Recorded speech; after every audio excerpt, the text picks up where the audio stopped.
Bon les gars, on va parler de leak aujourd'hui, Lego Star Wars, et plus principalement déjà de l'étoile noire UCS qui sortira le 1er octobre pour 1000 euros. Bref, donc j'ai entendu beaucoup de personnes qui n'étaient pas contentes de ça en disant c'est une tranche de pain, une tranche de pizza, un pancake, tout ce genre de choses. Eh bien je suis pas d'accord avec vous. Moi personnellement, je la trouve plutôt jolie. Ok, c'est pas une boule comme tout le monde voulait, mais les gars, 9000 pièces, c'était impossible de faire une vraie boule ou bien on aurait moins de détails dedans. Là, on ne peut pas se plaindre de détails. Certes, c'est des scènes qu'on a déjà eu, re-eu et re-eu, mais c'est ça, ouais, c'est clairement ça que vous vous plaignez, les gars. C'est ça. Je peux comprendre. C'est l'épaisseur, elle est pas énorme, mais moi, je me dis, ok, parce que ceux qui vont la prendre, moi le premier, je pense la prendre dès qu'elle sort, on va la mettre contre un mur ou quoi que ce soit. Donc le derrière, on s'en fout. On s'en fout du derrière. On veut voir juste l'intérieur. Donc voilà pourquoi ça ne sert pas vraiment à grand chose de faire une sphère, quoi. Voilà. Après, c'est mon avis. Si vous êtes d'un autre avis, vous me le dites en commentaire. On en discute, c'est tout. Et la boîte, le packaging, il est incroyable. Genre, regardez-moi ça.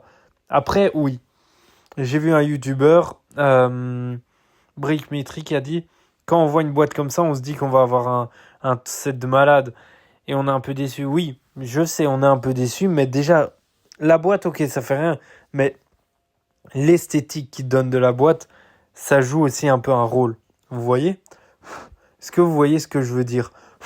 Ensuite, là, du coup, les scènes, on a, ok, le compacteur, on a déjà eu en diorama. On a le duel final, on l'a déjà eu, ok. Mais les gars, regardez-moi ça, toutes ces petites nouveautés. Vraiment, moi, je vais vous le dire, quand elle est sortie, ça m'a hypé encore plus. Là, déjà que de base, je comptais l'acheter, là, ça me hype encore plus. À voir, est-ce que les cadeaux seront intéressants pour cet achat?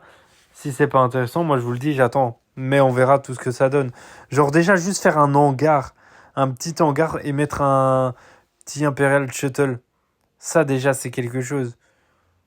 Genre, ils étaient pas obligés. Et ça, toutes ces figurines, ok, là-dedans, vous allez dire, ouais, il y a 6 fois des Stormtroopers, il y a 3 fois des Luke, 2 fois des Han Solo, ok. Il y a un Dark Vador, un l'Empereur, oui. Mais c'est des joueurs, c'est des personnages qu'on s'y attendait, ils sont logiques dans ce set. Parce que des Stormtroopers, c'est l'étoile noire. C'était la canonnière de combat, on aurait eu des clones. C'est des trucs logiques, les gars. Et des gardes, c'est normal qu'on en ait. Dark Vador, l'Empereur Palpatine, Luke en Stormtroopers, Luke normal, Luke en épisode 6, Léa, Han Solo en contrebandier, Han Solo en Stormtroopers, Chewbacca, c'est normal les gars. Ensuite, il y a eu de nouveaux leaks pour le 1er mai de l'année prochaine. Apparemment, il y aura un set où ça, c'est une nouvelle brique créée spécialement pour ce set. Et ce serait du coup un X-Wing de Luke. Bon, moi je dis pourquoi pas, à voir quand ça sort. Et il y aurait la même chose pour un T-Advanced State de Dark Vador. Donc voilà. L'argent, le prix, c'est que approximatif, donc rien n'est encore officiel. Et ce serait aussi une brique. Bon, ensuite, il voudrait faire des visages de Luke et de Dark de nouveau pour 50 euros et 60 euros. Bah, à voir ce que ça donnera, les gars. Je peux pas m'avancer sur quelque chose, sachant on aura les visuels que seulement vers décembre, voire janvier 2026, donc à voir. Mais donc voilà, par rapport aux leaks de l'Étoile Noire, dites-moi en commentaire ce que vous en pensez. Moi, sûrement, si je la prends ou quoi, je ferai des vidéos, j'en balancerai. Mais du coup, c'était GMG War, c'est que la force est avec vous.